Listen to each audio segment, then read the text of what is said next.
दारात उभ्या असलेल्या सरस्वतीच्या चेहऱ्यावर धक्का स्पष्ट दिसत होता. राग नव्हता, पण तीव्र वेदना होती. गावात चर्चांना उधाण आले.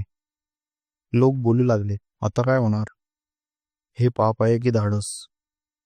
लोकांनी टीका केली, पण गणपतने त्याकडे लक्ष दिले नाही.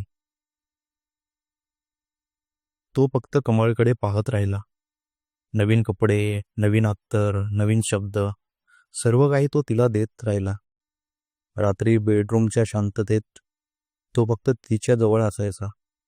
सरस्वती शांत होती, पण तिच्या डोळ्यात एक वेगळी अग्नी होती, ज्याला सहनशीलतेचा राग म्हणायचे.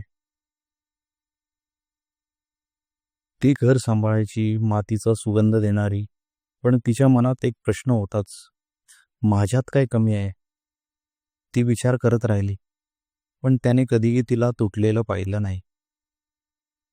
गणपतच्या वागण्यात बदल झाला. तो आपल्या नवीन पत्नीला अधिक वेळ देऊ लागला.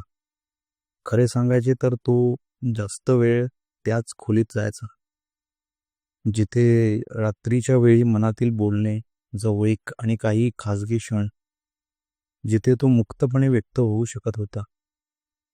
एका रात्री तसेच घडले. जेवून झाल्यानंतर जेव्हा गणपत आणि कमळ बाहेर गप्पा मारत बसलेले होते, तेव्हा त्यांनी सरस्वतीला बोलावले नाही, पण तरीही सरस्वती आतमधून त्यांचे बोलणे ऐकत होती.